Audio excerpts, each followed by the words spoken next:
In the beginning, God created the heavens and the earth. Now the earth was formless and empty.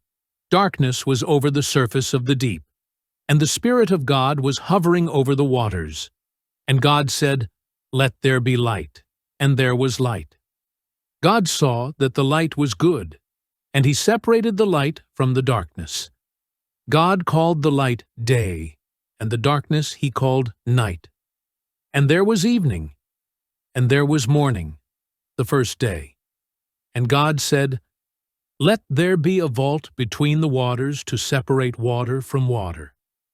So God made the vault, and separated the water under the vault from the water above it. And it was so. God called the vault sky. And there was evening, and there was morning, the second day. And God said, "Let the water under the sky be gathered to one place, and let dry ground appear." And it was so. God called the dry ground land, and the gathered waters He called seas. And God saw that it was good. Then God said, "Let the land produce vegetation, seed-bearing plants and trees on the land that bear fruit with seed in it, according to their various kinds." And it was so. The land produced vegetation, plants bearing seed according to their kinds, and trees bearing fruit with seed in it according to their kinds. And God saw that it was good. And there was evening, and there was morning, the third day. And God said, "Let there be lights in the vault of the sky to separate the day from the night, and let them serve as signs to mark sacred times, and days and years, and let them be lights in the vault of the sky to give light on the earth." And it was so. God made two great lights, the greater light to govern the day, and the lesser light to govern the night. He also made the stars. God set them in the vault of the sky to give light on the earth, to govern the day and the night, and to separate light from darkness. And God saw that it was good. And there was evening, and there was morning, the fourth day. And God said, "Let the water teem with living creatures, and let birds fly above the earth across the vault of the sky." So God created the great creatures of the sea, and every living thing with which the water teems, and that moves about in it, according to their kinds, and every winged bird according to its kind. And God saw that it was good.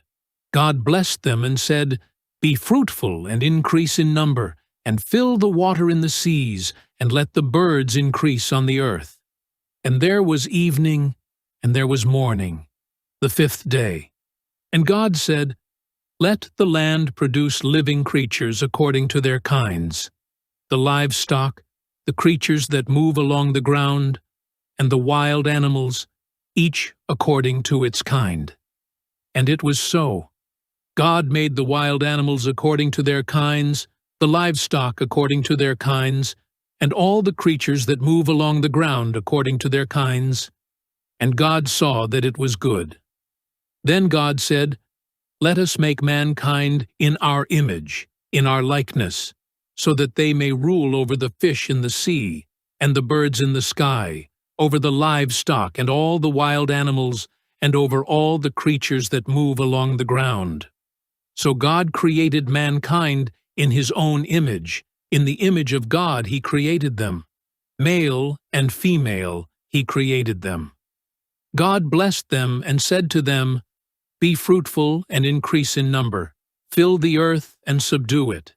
Rule over the fish in the sea and the birds in the sky, and over every living creature that moves on the ground." Then God said, "I give you every seed-bearing plant on the face of the whole earth, and every tree that has fruit with seed in it. They will be yours for food. And to all the beasts of the earth, and all the birds in the sky, and all the creatures that move along the ground, everything that has the breath of life in it, I give every green plant for food." And it was so. God saw all that He had made, and it was very good. And there was evening, and there was morning, the sixth day. Thus The heavens and the earth were completed in all their vast array. By the seventh day, God had finished the work he had been doing. So on the seventh day, he rested from all his work. Then God blessed the seventh day and made it holy, because on it he rested from all the work of creating that he had done. This is the account of the heavens and the earth, when they were created, when the Lord God made the earth and the heavens. Now no shrub had yet appeared on the earth, and no plant had yet sprung up. For the Lord God had not sent rain on the earth, and there was no one to work the ground. But streams came up from the earth and watered the whole surface of the ground. Then the Lord God formed a man from the dust of the ground, and breathed into his nostrils the breath of life, and the man became a living being.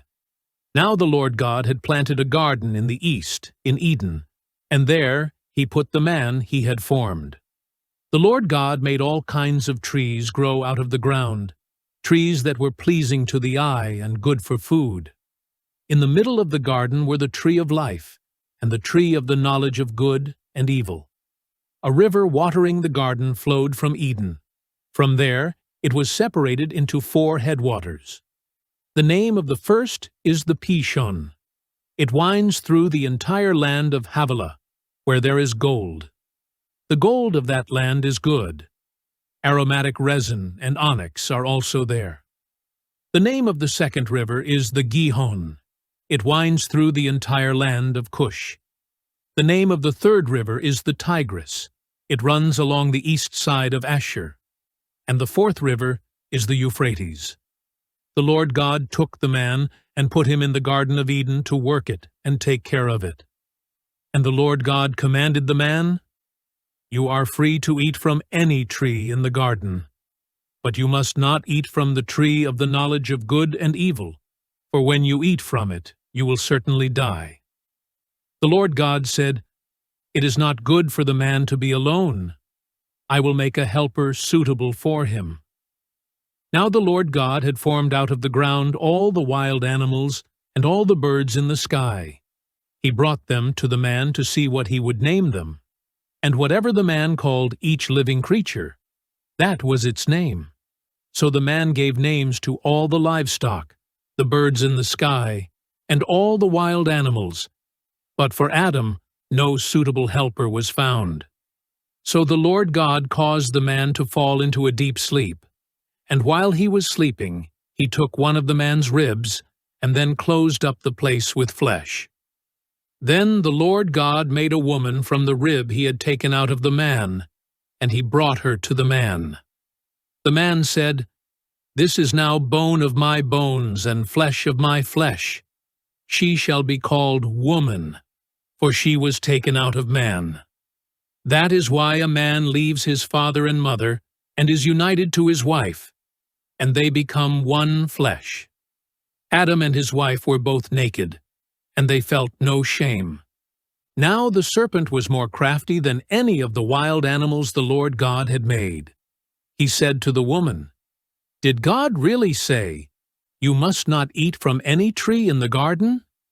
The woman said to the serpent, "We may eat fruit from the trees in the garden, but God did say, 'You must not eat fruit from the tree that is in the middle of the garden, and you must not touch it, or you will die.'" "You will not certainly die," the serpent said to the woman, "for God knows that when you eat from it, your eyes will be opened, and you will be like God, knowing good and evil." When the woman saw that the fruit of the tree was good for food and pleasing to the eye, and also desirable for gaining wisdom, she took some and ate it. She also gave some to her husband, who was with her, and he ate it. Then the eyes of both of them were opened, and they realized they were naked. So they sewed fig leaves together and made coverings for themselves. Then the man and his wife heard the sound of the Lord God, as he was walking in the garden in the cool of the day. And they hid from the Lord God among the trees of the garden. But the Lord God called to the man, "Where are you?" He answered, "I heard you in the garden, and I was afraid because I was naked. So I hid." and he said, "Who told you that you were naked? Have you eaten from the tree that I commanded you not to eat from?" The man said, "The woman you put here with me, she gave me some fruit from the tree, and I ate it." Then the Lord God said to the woman, "What is this you have done?" The woman said, "The serpent deceived me, and I ate." So the Lord God said to the serpent, "Because you have done this, cursed are you above all livestock and all wild animals.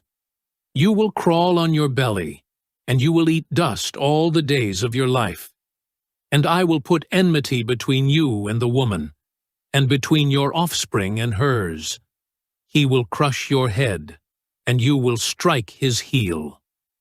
To the woman he said, "I will make your pains in childbearing very severe. With painful labor you will give birth to children. Your desire will be for your husband, and he will rule over you." To Adam he said, "Because you listened to your wife, and ate fruit from the tree about which I commanded you, you must not eat from it. Cursed is the ground because of you. Through painful toil you will eat food from it all the days of your life. It will produce thorns and thistles for you, and you will eat the plants of the field. By the sweat of your brow you will eat your food until you return to the ground, since from it you were taken. For dust you are, and to dust you will return." Adam named his wife Eve, because she would become the mother of all the living. The Lord God made garments of skin for Adam and his wife and clothed them. And the Lord God said, "The man has now become like one of us, knowing good and evil. He must not be allowed to reach out his hand and take also from the tree of life and eat, and live forever." So the Lord God banished him from the Garden of Eden to work the ground from which he had been taken. After he drove the man out, he placed on the east side of the Garden of Eden cherubim, and a flaming sword flashing back and forth to guard the way to the tree of life.